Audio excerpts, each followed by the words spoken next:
Welcome to Trigger Warning with your host, Chris Brumbles. Are you tired of the professional liars of fake news and far-left radicals? Are you ready for truth and common sense? The insanity and divisiveness of political correctness and identity politics have no place here. So welcome to Trigger Warning, where free speech is free speech, not racism. There are no participation trophies, so if your mind is weak, grab your binky, head to your safe space. Consider this your trigger warning.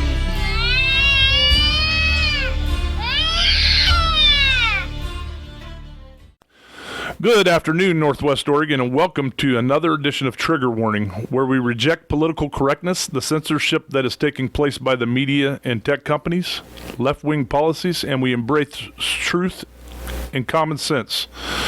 The lessons that can only be learned by history and the ideals that made America the greatest country that has ever been. I would like to talk about one of my pet peeves today, these morons that insist that the United States is a democracy. You always hear the left talking about our democracy or our democratic government, etc. But the country is not a democracy, and this propaganda only serves to spread confusion, misinformation, and lies. I'm here to tell you that we are not a democracy, and as a matter of fact, we are a republic. A Republican government under the rule of law is guaranteed to us by the U.S. Constitution in Article 4, Clause 4. Look it up. Would you be surprised to know that the word democracy does not even appear in any state constitution or the U.S. Constitution, but the word republic does in every one of them? You do not pledge allegiance to the democracy for which it stands. You pledge allegiance for the republic for which it stands. So what's the big deal? What's the difference? Why does it matter? I'm glad you asked. First of all, you should know that the founders studied all the forms of government in history, and because their chief concern was liberty, they loathed a democracy because they knew that a democracy was not even a true form of government, but a transition from a republic under the rule of law to a totalitarian oligarchy where liberty is extinct. So let me explain the difference and define the terms. The word democracy is derived from two Greek words, demos kratian, which literally mean people to rule, rule of the people, or majority rule. To put it simply, mob rule. In a democracy, if you have 50 people on your street and 26 decide to steal your children or burn your house, the majority wins and you lose. Think Antifa in every neighborhood. Our founders loathed a democracy. The word republic comes from two Latin words, res publica, which translate as thing public, or the public thing, the rule of law. Under a republic, you and your property are much safer than the mobbish behavior of a democracy. Under the rule of law, justice is supposed to be blind, meaning that everyone is supposed to be accountable for their actions and their lawlessness. No matter what your station in life, no matter what the color of your skin, religion, or ethnic background, you are supposed to be treated the same in the eyes of the law. No one is above the law. By the way, this includes the governor.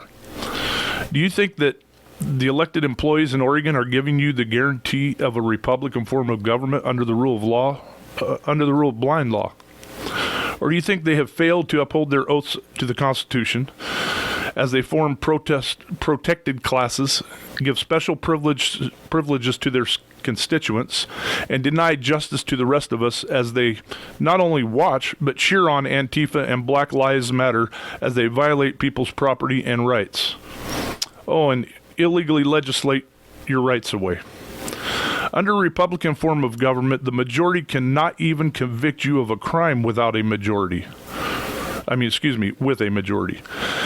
You must be convicted by unanimous decision, which is the way it should be. Oregon was recently forced to go to a unanimous decision and correct the wrong that they've been doing for so many years. Benjamin Franklin once said that it is better to 100 guilty persons should escape than one innocent person should suffer. It's a maxim that has been long and generally approved. Sir William Blackstone agreed with him when he said in his commentaries on the Law of England, 9th edition, 4th book, and I quote, "For the law holds that it is better that 10 guilty persons escape than one innocent suffer," end quote. Having your freedom taken is a terrible thing, but If you've done nothing to deserve the deprivation of your freedom, it is a tragedy. Thank the good Lord that we live in a republic, because in a democracy, we would live a tragedy every day. That is until it transformed into a totalitarian oligarchy ruled by the few. Then it would be just slavery and torment. So hopefully you know enough to know we are not a democracy by now. And maybe you will even enlighten the ignorant that are supposed to be representing you. Because heaven knows they're spreading lies and propaganda and trying to destroy our republic and constitution to bring in totalitarianism. Speaking of despotism, there's a bill that was pre-filed on January 14th in the House of Representatives that would totally extirpate your right to keep and bear arms and leave you unarmed and defenseless to the criminals in this country. That is, if you were to comply with it. I won't. When I say criminals, I include the government and their lawyers. The evil unconstitutional bill is H.R. 127, called the Sabik-Shika Firearm Licensing Registration Act. Now, I hope I'm saying that name right, but Sabik-Shika was a Muslim exchange student that was visiting Texas from Pakistan and got shot in school. In this illegal bill, the government would require you to register all of your firearms, past and present, and your ammunition. I don't know, that sounds like ex post facto law, which is illegal. But to do that, you would first have to give permission in the form of a firearm license. Even if you have owned your guns for decades, you would still be required to get this license. After receiving the license, you would then have to register your guns. This is not only unconstitutional, it violates laws on the books now. The government wants to require you to supply them with the make, model, serial number, the owner of the firearm, date you acquired the firearm. I don't know how many people can do that if you inherited it. Where it will be stored. A notice specifying the identity of any person other than yourself who might use the firearm, and where and when they will use it. Because everybody's pre-science, right? Can you see the future? For all registered firearms in the United States, the contents of the database must be accessible to all members of the public, all federal, state, and local law enforcement, the military, all state and local governments. Now burglars will just know, who has the guns and where they are kept. When I say burglars, I include the government and their lawyers. Let's talk about licensing. The AG supposedly will issue a license for you to be allowed to possess a firearm or ammunition. For this to happen, you must be 21 or over, pass a criminal background check, undergo a psychological evaluation, not just for you, but everybody in your household, which also includes interviews with your spouse, any ex-spouse, and at least 2 other members of your family or associates. You must complete an approved firearm safety class that is at least 24 hours long and buy insurance from the Attorney General that costs $800 a year. You want to display an antique firearm?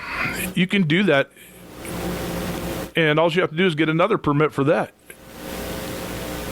You must hold a firearm license and can prove that you own the tool. How do you do that if you got it from your grandfather or somebody else? You must describe the manner in which you will display your firearm and demonstrate that you have a place to store the firearm in a manner and place that Hitler approves of.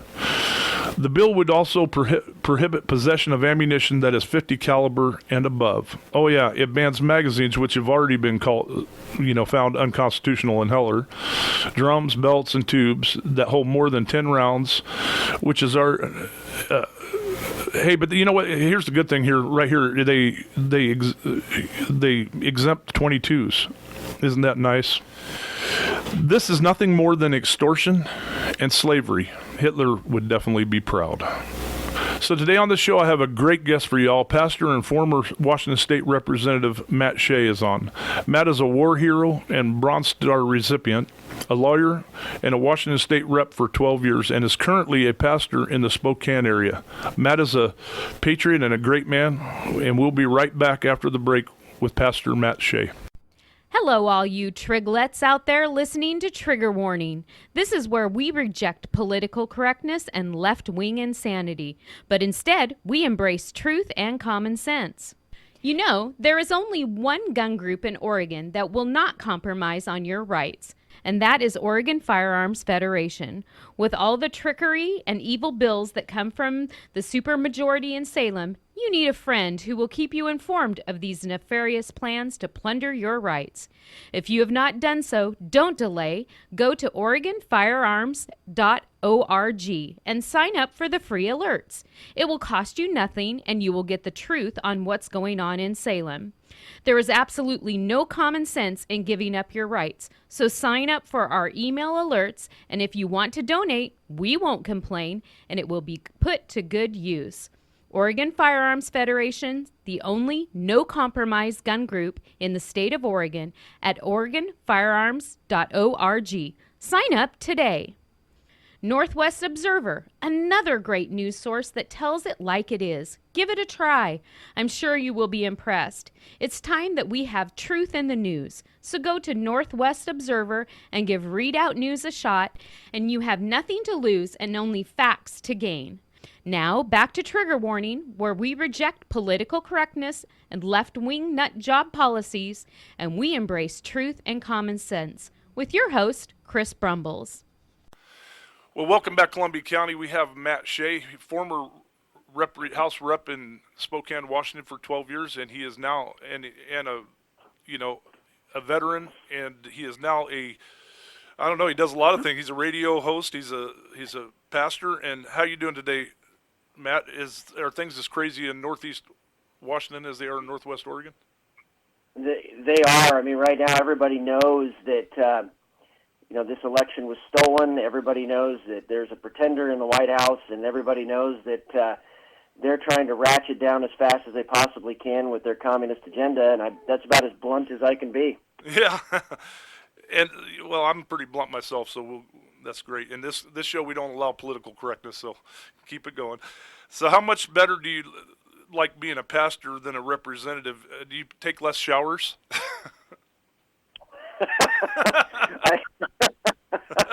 Well, I will tell you that politics actually prepared me very well for the pulpit. That's kind of what I tell people, but I have seen so much corruption in the political realm, and this was years before, and I know you've been warning your listeners for years and years about what was coming, and all of a sudden all the things we've been talking about for all those years are coming true, and now people are saying, okay, you guys were right, what do we do now? And that's really the question I think that's on everybody's mind, and the answer to that needs to come from the folks that know, and it should be coming from the pulpits in America. And unfortunately, the pulpits in a large part of America have been eerily silent.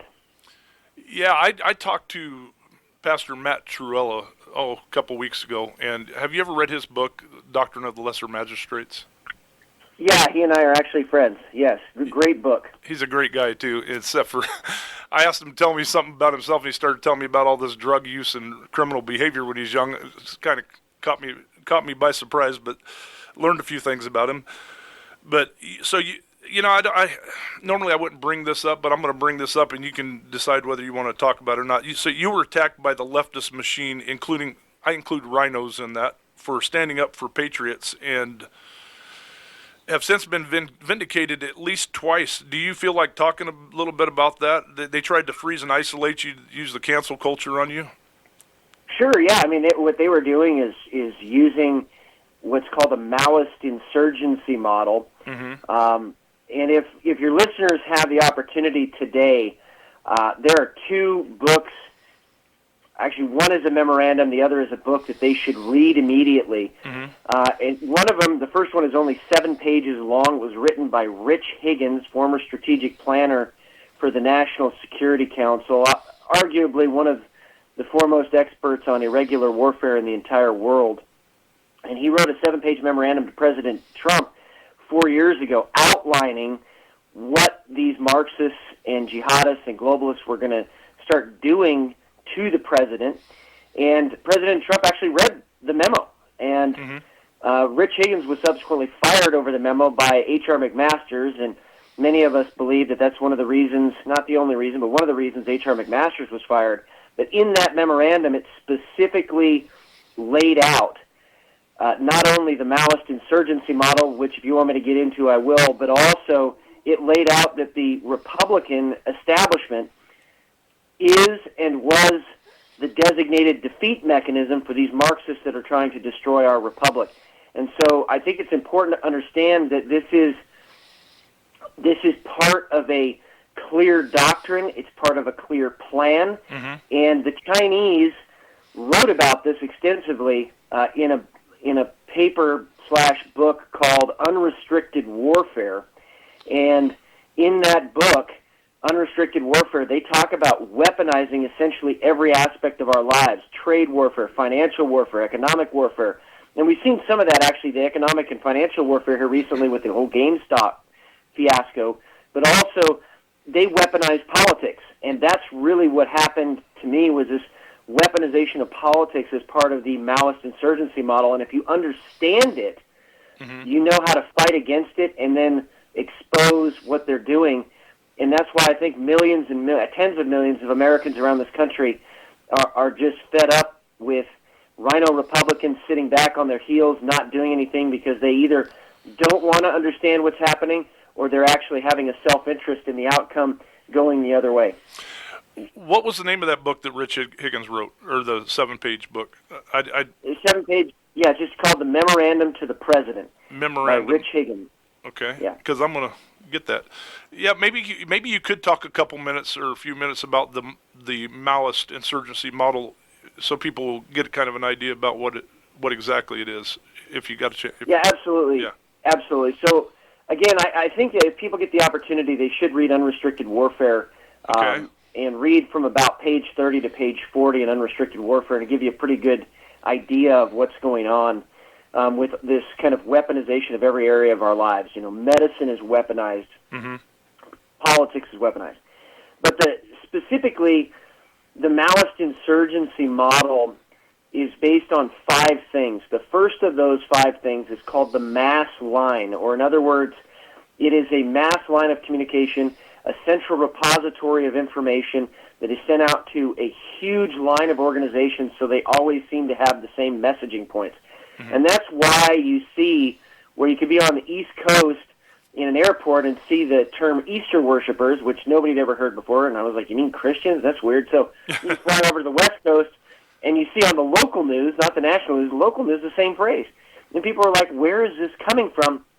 Well, it's based on the mass line, that they have a central repository of these talking points that go out to all of these organizations on the mass line. And right now what we're hearing is that, you know, patriots are domestic terrorists, and patriots are racist, and Christians are racist, and all this other garbage.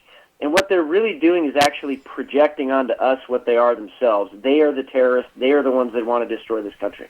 The second part of the Maoist insurgency model is called the United Front.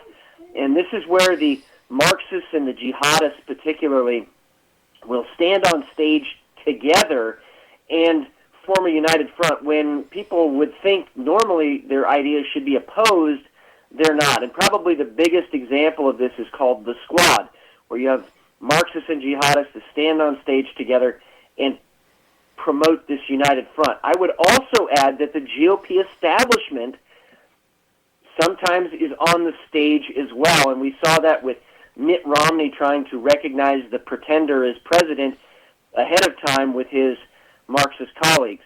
The third part of the Maoist insurgency model is violent action, where they use coordinated violent and nonviolent action to leverage change in the political sphere. So in other words, they know what Antifa is doing. They're covering for it in the media intentionally, but they're using the Antifa violence and the Black Lives Matter violence as a leverage point to then justify the so-called election reform, justice reform, which all that really is just a guise for them to change laws and things so that they enshrine themselves in power for the next 2 generations.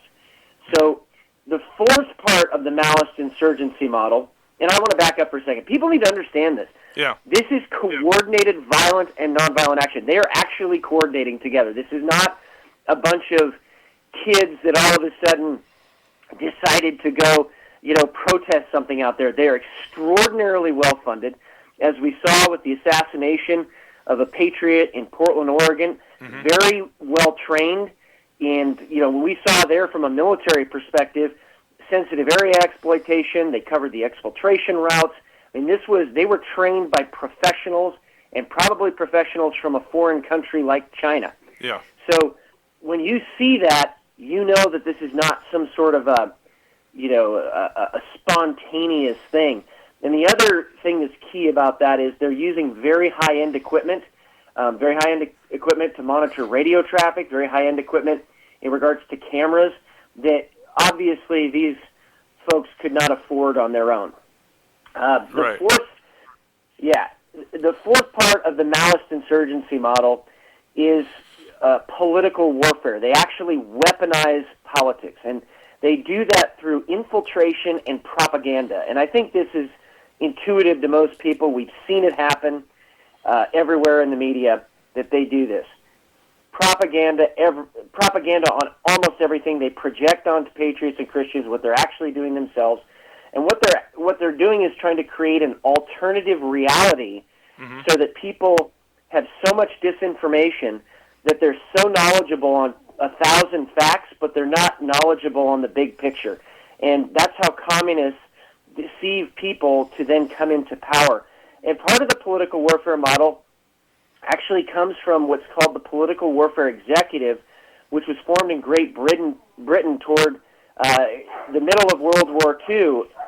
So with that, and sorry for the dogs in the background, I apologize. No problem. So anyway, what they try to do is... Go ahead, Matt. Okay. Yeah. So what they try to do is they try to use a very coordinated propaganda campaign to silence, bully, intimidate people so that they basically self-censor, which is the worst form of tyranny. And they try to take out the biggest political leaders that they can, or that they view as the ones that are going to be the biggest problem. And so what we saw in Washington State was that they ginned up a fake investigation. Right. They did all of this stuff, very easily refuted. And in fact, most of the investigatory documents that they cite weren't even primary source documents. They were actually newspaper articles from the Inslander paper here in Spokane. So people see right through that. Eventually the case is dismissed. Eventually they have to admit they were wrong in a bunch of different things. But by that point, what they're trying to do is silence other people. They're trying to make an example. And then the fifth part of the Maoist insurgency model is called the international action portion of it. So, for example, the Organization of Islamic Cooperation, an international organization that is a front for jihadists, right, and also the Socialist International, which is the international front for the Marxists, will weigh in the United States of America to help try to change policy. And so part of that is that changing policy means they basically are imposing their values in contravention to the Constitution of the United States on us. And most people don't know that the Secretary General, Antonio Gutierrez, was a former president of the Socialist International. And so this runs very, very deep.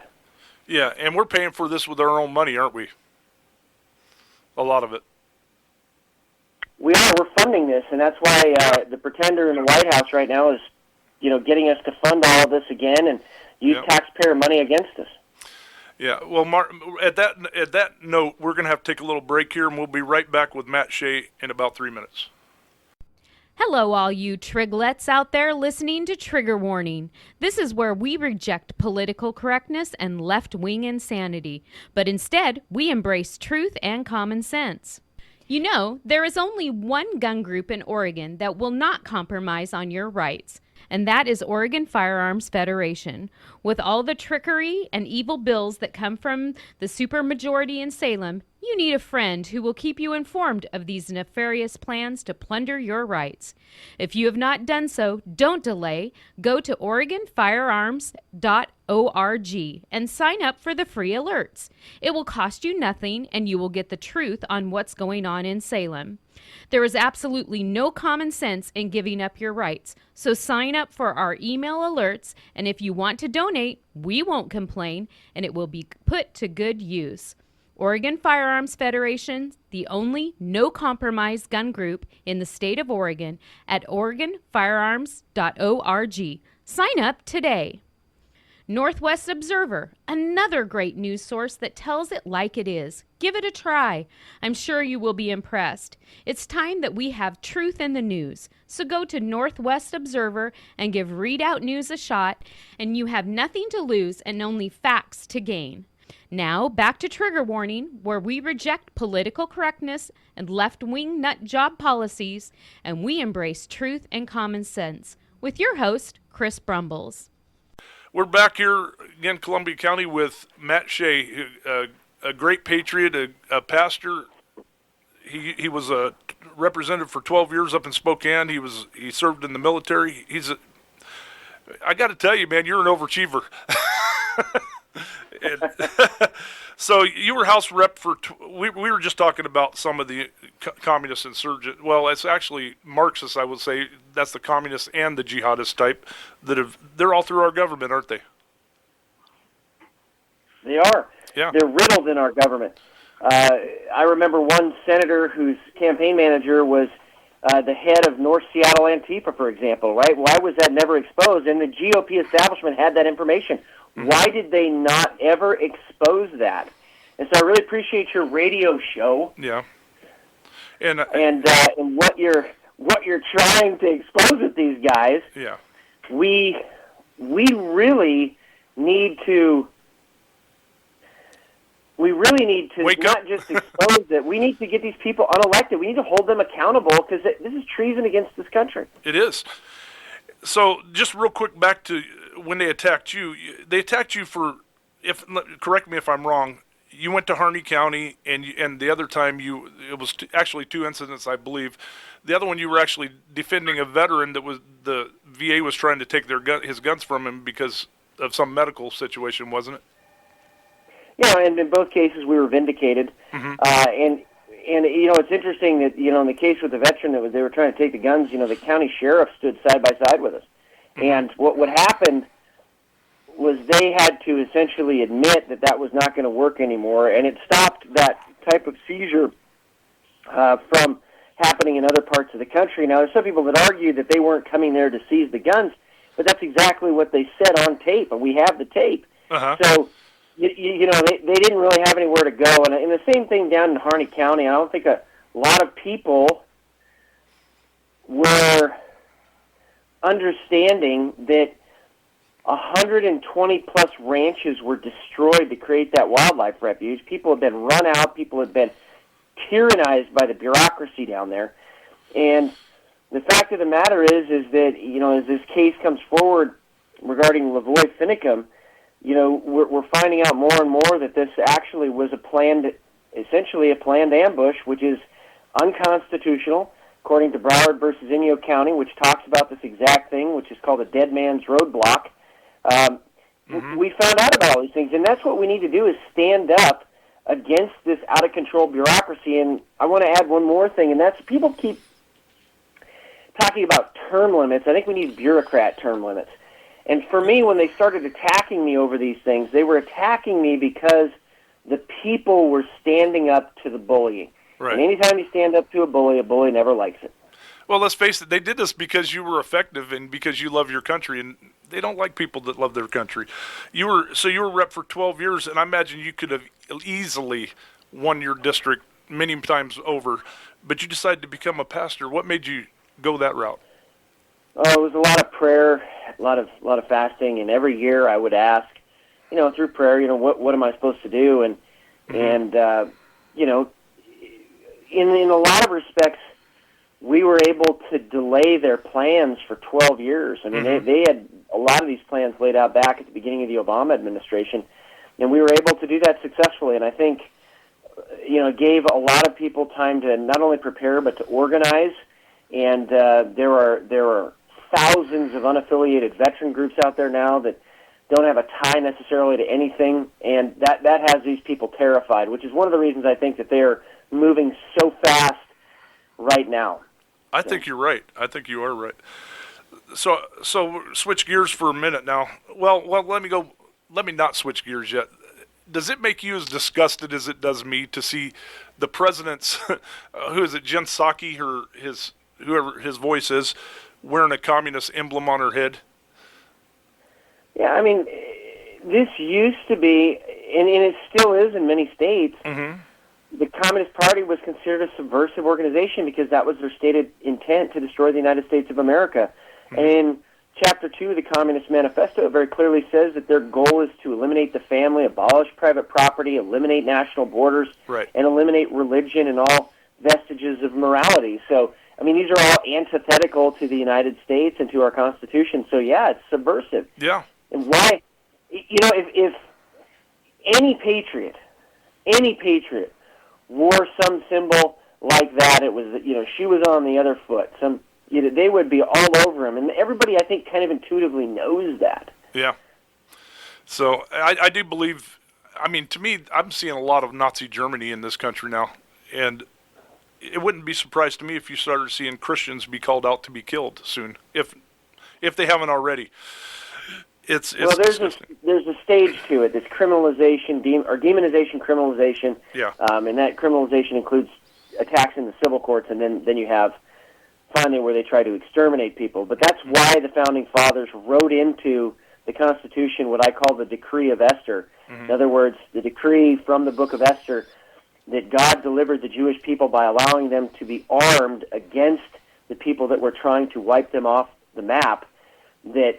That was what happened. The Jewish people defended themselves against thousands and thousands of people that wanted to kill them with the right to bear arms. And the Founding Fathers said, let's write that into the Constitution, and that's why it's there, is to defend against this exact moment when the Marxists might try to wipe us off the map.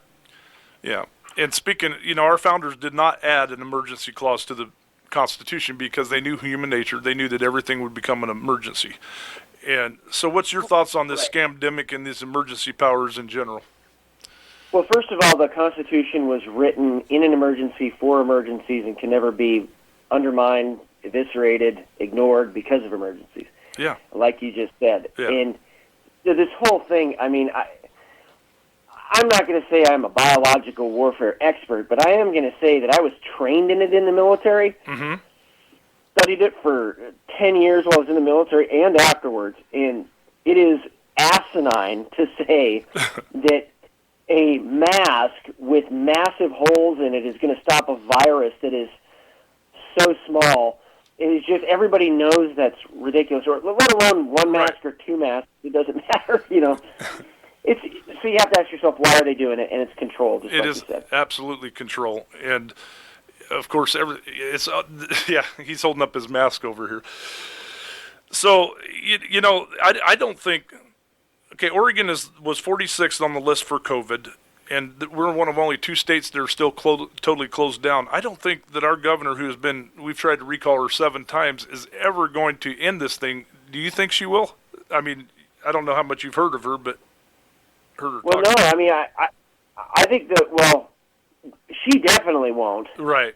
But it's part of a larger plan. I mean, the plan is to keep these things in place, and now we're hearing from this absolutely unqualified conflict of interest Fauci. Yeah. That even with a vaccine, there's not going to be any. Yeah, they still want you to wear masks. Go ahead. Yeah, I mean, so if you get the vaccine, it doesn't really matter. You still got a mask up. That doesn't even make sense. And again, for most people, this is a China virus, and they wrote about this. General Chihuahua Tian's speech, he wrote about this. Unrestricted warfare, they wrote about this.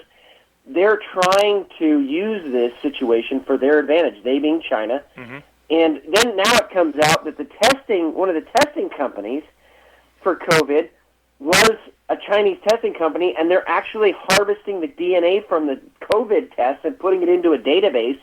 Why would they do that?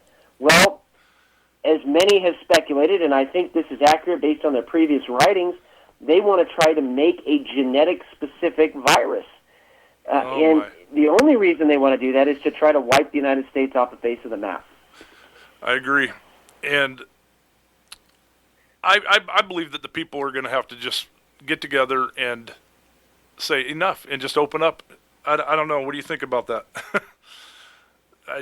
Otherwise, we're going to be here forever. I mean, people are already doing it, but what they're trying to do is intimidate business owners with $30,000 fines and doing that kind of stuff. I'm sure you're seeing it in Oregon as well, but it's happening all over the country. Oh, yeah. And what we've seen happen is businesses kind of adopt what's called a speakeasy model, where you have a special knock on the back door, but the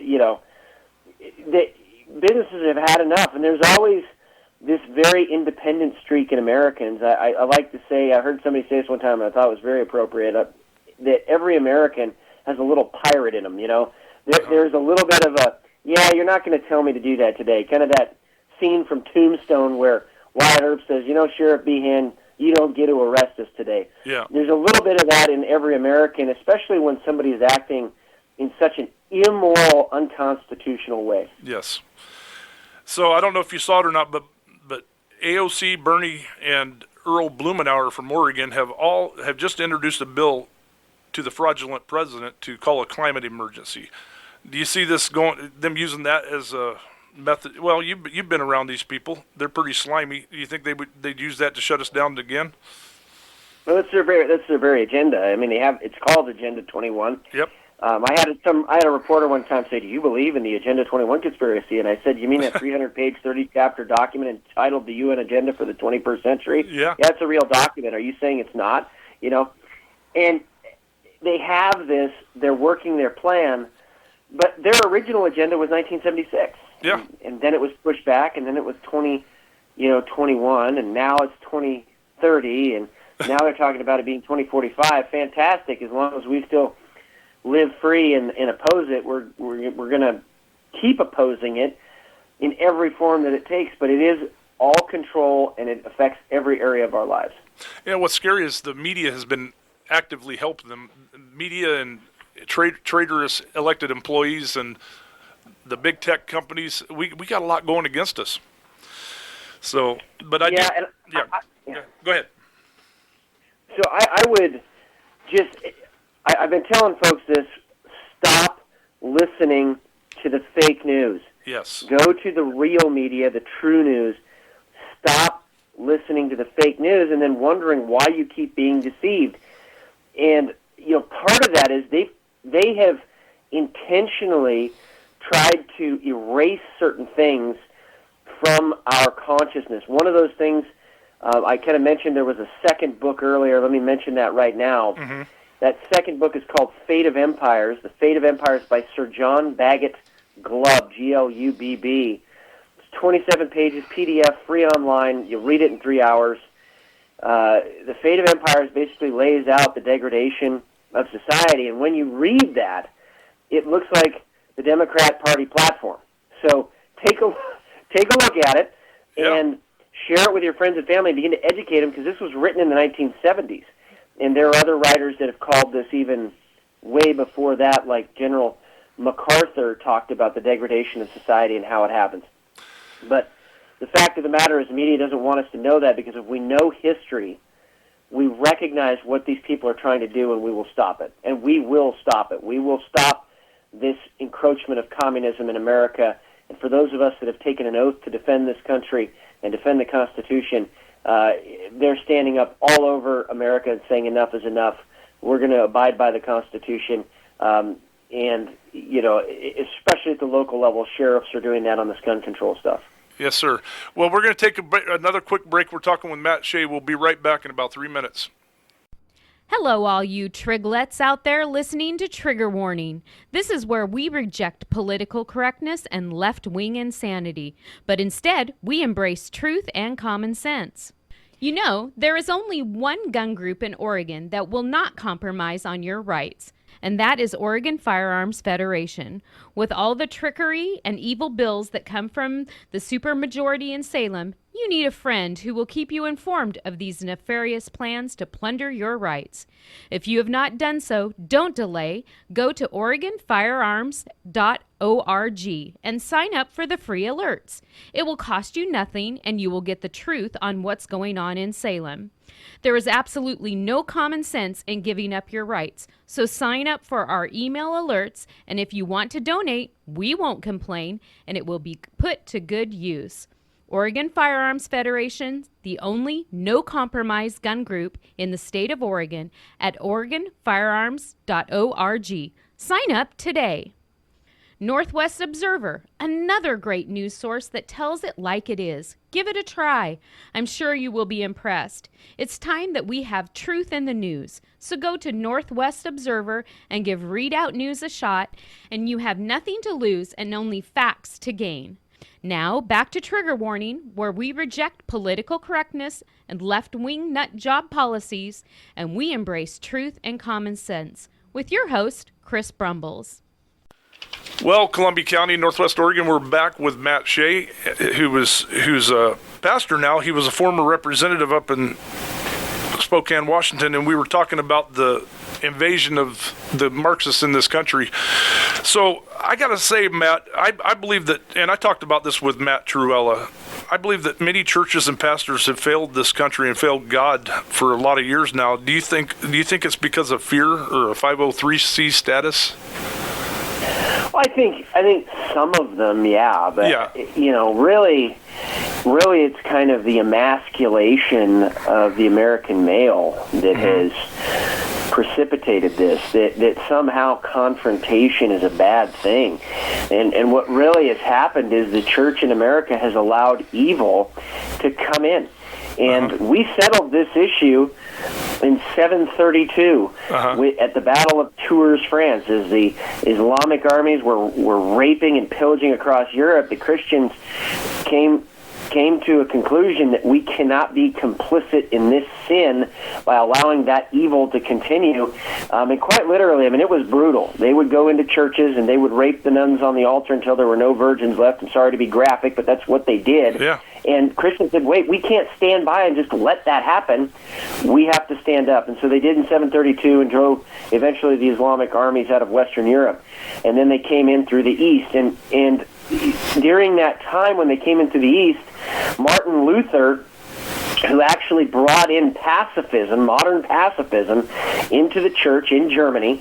And you'll notice that pacifism always follows the socialist and Marxist movements. The German Jesuits actually brought in pacifism in socialism into the Catholic Church in Germany, but it all came from Germany. Right. And what Martin Luther's point was is we should not fight back because this is God's judgment. So we shouldn't fight back. And again, people said, wait, we settled this issue. We're going to be complicit in sin if we don't fight back.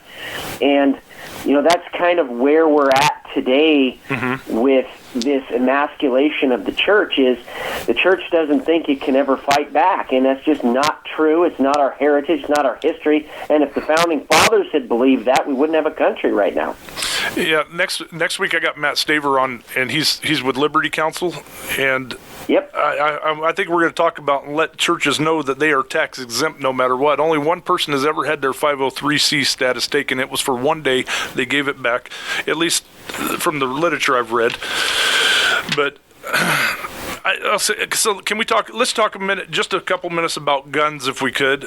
I believe if we allow our guns to be taken, which and I know it's illegal, un-American, unconstitutional, that we could be done as a country. What's your opinion on that? Well, I have actually talked about this for a very long time, and I kind of call this the Solzhenitsyn question. So it's going to take just a second to talk about who Solzhenitsyn was. And this is a little bit personal for me because my father-in-law's best friend, Leonid Svetlov, was in the Gulag with Alexander Solzhenitsyn, and Solzhenitsyn actually wrote about him in a book called One Day in the Life of Ivan Denisovich, or Denisovich is the way that they pronounce it in Russian. But the reason I bring up Solzhenitsyn is because he answered this question, and if you can imagine this, he answered this question on the way to the gulag. And and the question was this: at what point should we have done something? Right. At what point should we have resisted? And his answer essentially was the following. His answer was, when they come up the stairs to take your neighbor's stuff, that's when you must resist, because eventually it's going to be you. Yes. And I think for most Americans, the Constitution is extremely clear. The Declaration of Independence is extremely clear. They come to take guns of our neighbor, not just us, but our neighbor. At that point, we must resist, because that is the constitutional thing to do. That is the moral thing to do. And so this was called the Solzhenitsyn question, and he was writing as a Christian. He was writing an answer to Christian objections. So that's the short answer to this. And I think many Americans, especially many American combat veterans, have already made that, have asked that question and answered it. Yeah, and they got a crazy one in Congress now, H.R. 127. I don't know if you've read it or not, but it is just outrageous. It's going to enslave everybody. Yep. I'm not going to comply or obey any more gun laws. I've already told my sheriff. I've said it on the Capitol steps. I'm not going to do it. It's all unconstitutional, all of them. But so we're being attacked from every angle. But like I said before, the corporations, the media, the treasonous elected employees. Where do we go from here? What do we do? What do we do about it? Well, I think first we need to embrace this idea. This actually comes from Edmund Burke, and a lot of people have never heard this quote, so I want to read it for your listeners. Okay. There is no safety for honest men. There is no safety for honest men, but by believing all possible evil of evil men, and by acting with promptitude, decision, and steadiness on that belief. By holding out a fallacious hope, the impostors deluded sometimes one description of men and sometimes another, so that no means of resistance were provided against them when they came to execute in cruelty what they had planned in fraud. Now, this was written in 1791, but could not apply more today. So I think the first is getting over, number one, get over the normalcy bias. Things are not going to continue the way they've always continued, and this is the call of this generation to stand up to defend liberty. Number two, organize in your local area. You don't have to call yourself any name or anything like that, but organize in your local area people that believe in liberty and begin educating them on the Constitution, educating them on what it says, and also educating them on the different ways that they can resist this tyranny. Number three, they should run for local elected office as one of those parts of resistance. They should show up to all of the local meetings, the city council meetings, the county council meetings, make their voice heard. Even if it's on Zoom, make their voice heard as best they can, and don't presume that it's out of reach to actually have election integrity in your area. Start with your area. Start with your tribe, if you will. Start with your family, your circle of friends, those folks that are already awake. But if you're awake, you should get out of bed and start doing something. And one of the other ways I think of resistance is talk to your local sheriff and ask them, where do you stand on this gun confiscation issue, like is in H.R. 127? Where do you stand on this? Talk to your local police chief. Where do you stand on this? Talk to your local county commissioners. Where do you stand on this? And the fifth thing that I would really advocate doing is become the media. We don't need fake news media. We can become the media. Right. We have encrypted chat rooms that we can share news. We have social media sites, and I'm going to tell you the best one out there is Gab, gab.com. That absolutely the best, owned by a Christian family man who understands free speech, but it's free. It is actual free speech there. Also, some of these other encrypted options you've already probably talked to your listeners about, but become the media. Those are 5 things every single American can do. They're trying to shut down free speech because if we continue to educate people, they will not win. Yeah, and this censorship is dangerous. I mean, I can't believe the left is even allowing it. It's going to hit them soon. Yeah, I mean, they're not going to stop with us. It's basically thought control and speech control. So this HR 127, I don't think it's going to pass. I think, well, I don't know. We've seen Republicans sell us out before, but it's just crazy. They want to make you buy insurance, $800. They want you to register every gun that you've ever had, even if you had it for 50 years. They want to. It just goes on and on and on. I talked about it at the beginning of this show. So is there any? I'm hoping that nobody will obey it. So is there anything you want to say to wrap up the show with? Yeah, I would just say this. One of the places they have not been able to censor is radio, terrestrial radio like this show right here. That is part of becoming the media. Right. Go read those 2 books. Mm-hmm. But if you want to find out more information from me, you can find me on MeWe, Gab, We Speak. When Parler comes back, I'm on there as well. And if you need people to come present in your area about what the threat is and how to fight back, get a hold of me. Yes. And it's very simple to find me on the internet, voteshea.com, SHEA, voteshea.com. And thank you very much for having me on today. Keep up the fight. Keep up the great work. Oh, and I thank you for everything that you do. And I've caught your radio show and a couple of your church meetings, and I'll continue doing that. I hope everybody else does too. Anyways, I want to thank Matt Shea for being on the show today, Columbia County, and everybody needs to wake up, read those books he was talking about, and let's keep Columbia County normal and sane, and God bless everybody. You've been listening to Trigger Warning with Chris Brumbles. You can email your comments to kohi.radio@gmail.com. And listen again next time for Trigger Warning with Chris Brumbles.